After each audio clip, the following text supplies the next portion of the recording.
ஹரே ஸ்ரீனிவாசா. ஒரு மாரல் ஸ்டோரிங்க. ஒரு குக்கிராமம். கிராமத்தில் ஒரு 4-5 வீடு தான் இருக்கும். அந்த மாதிரி இருந்தது. அதில் ஒரு பழைய வீட்டில் ஒருத்தர் 11 பசங்க அவருக்கு. 11 பசங்களை வளர்த்துட்டு வந்தார். பக்கத்தில் ஒரு 2-3 வீடு தள்ளி ஒருத்தர் இருந்தார். அவருக்கு 2 பசங்க. அவர் கவர்மெண்ட்டில் வேலை பண்ணிகிட்டு இருந்தார்.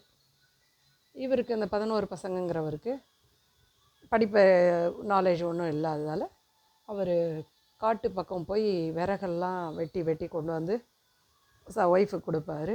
அவங்க அக்கம் பக்கத்தில் வேலை செஞ்சு அதில் வர அரிசி பருப்பு அந்த தோட்டத்தில் வேலை செய்கிறதெல்லாம் வச்சுவாங்க.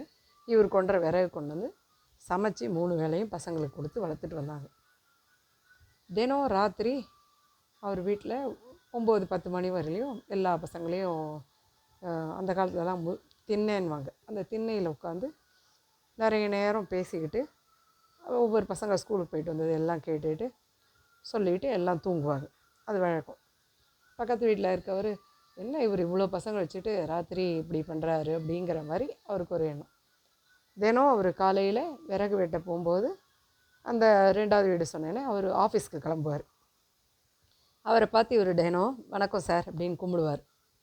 அவர் அது ஒரு பொருட்படுத்துறதில்ல அப்படிங்கிற மாதிரி ஒரு இதில் இருந்தார். என்ன இவர் 11 பசங்க வந்து என்ன பண்ணுறாரோ, இல்லை எத்தனை பசங்க அப்படிங்கிற மாதிரி அவருக்கு என்ன நிலைமை அப்படி நினச்சிட்டு யோசிச்சுட்டு போயிருப்பார். அதில் பசங்க 10th முடித்து பெருசாகிட்டே வந்தாங்க பசங்க. அப்போது வெளியூர்லேருந்து ஒருத்தர் வந்தார். இந்த கிராமத்தை சுற்றி பார்க்க ஏதோ ஒரு வேலை விஷயமாக வரவர்.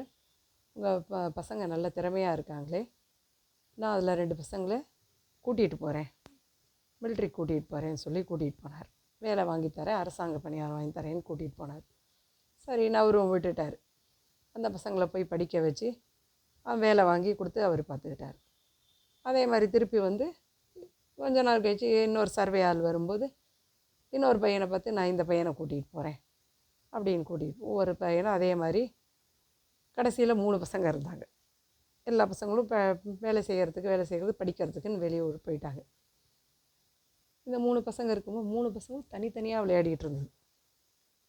தெரியாது அந்த பசங்களுக்கு.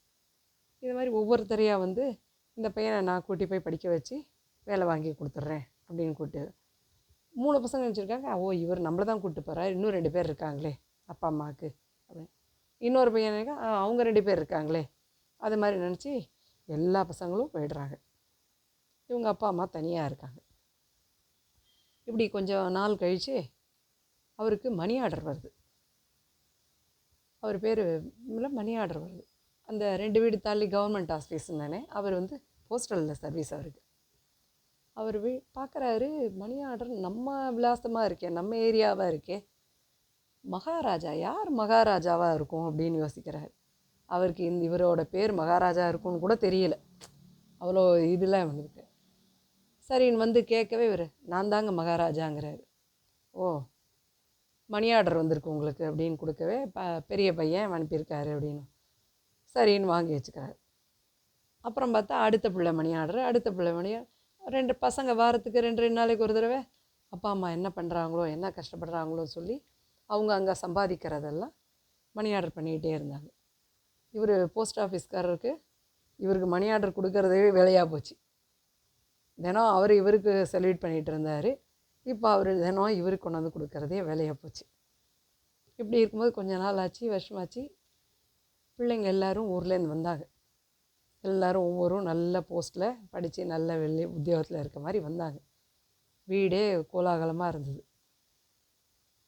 அப்போ இந்த பக்கத்து வீட்டுக்கார் கேட்டார், என்ன ராத்திரியெல்லாம் பசங்களுக்கு சொல்லுவீங்களே, என்ன பண்ணி? அவங்கவுங்க இது எங்கள் அப்பா கொடுத்த வீடு, இந்த வீட்டில் நான் கடைசி வரலையும் இருக்கணுங்கிறது எங்கள் அப்பாவோட ஆசை. அதனால் என் பிள்ளைங்களெல்லாம் சொல்லுவேன். அதனால தான் நான் வேலை இதுக்கெல்லாம் போகாமல் படிப்புக்கும் போகாமல் இங்கேயே இருந்துட்டேன், எங்கள் அப்பாவோட ஆசையை நிறைவேற்றணும்னு. அதுக்கோசரம் நான் எந்த பணிக்கும் போகலை. நீங்கள்லாம் படித்து ஒவ்வொருத்தரும் ஒவ்வொரு துறையில் சிறப்பாக இருக்கணுங்கிறத பற்றி கேட்பேன். ஸ்கூலில் இன்றைக்கி என்ன நடந்தது, ஒவ்வொரு நாள் ஸ்கூலில் என்ன நடக்குது, அவங்க என்ன சொன்னாங்க, அதுக்கு நீ என்ன சொன்ன, நீ என்னவா ஆக போகிறேங்கிறது டெய்லி ஒரு முறை அவங்க செஞ்சு காமிக்கணும், அவங்களோட இது பண்ணணுங்கிறது டெய்லி அது பண்ணிட்டு தூங்குறதா தான் எங்களுக்கு நேரம் ஆகிடும். ஓஹோ அப்படியான்னு.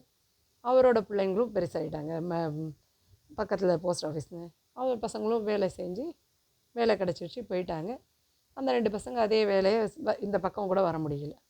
ஆனால் இந்த பிள்ளைங்க என்ன பண்ணாங்க, அப்பா அம்மா தனியாக இருக்கக்கூடாதுன்னு எல்லாம் பேசி வச்சு 2 வாரம் கழித்து கேப்பில் ஒவ்வொரு பையனாக வந்துட்டு போகிறது. வருஷத்துக்கு 15 நாள் லீவ் போட்டு ஒவ்வொருத்தங்களாக வர்றது. அந்த மாதிரி பண்ணி அப்பா அம்மாவை என்டர்டெயின் பண்ணிகிட்டு இருந்தாங்க. அவர் பசங்க எப்போ முடியுதோ வருவாங்க. அந்த பசங்க அவரை கூப்பிட்ருக்காங்க.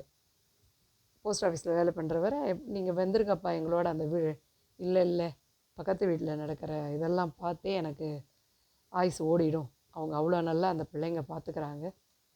அது இதுக்கோசமே இருக்கணும்னு சொல்லி அவங்க பேர பிள்ளைங்களாம் கல்யாணம் பண்ணி வச்சு அவங்க பேர பிள்ளைங்களாம் அவங்க லீவுக்கு ஒவ்வொருத்தராக மாற்றி வர்றது.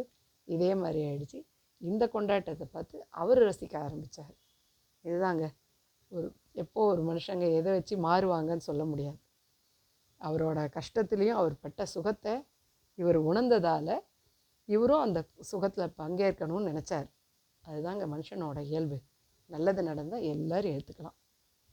இந்த கதையோட மாறல் பார்த்திங்கன்னா, மற்றவங்ககிட்ட தெரிஞ்சு அவங்ககிட்ட என்ன நல்லதோ அதை எடுத்துக்கணும். எல்லாருக்கும் முடிஞ்ச வரையும் உதவி பண்ணணும், நல்லதாகவே இருக்கணும். இதுதாங்க கதை.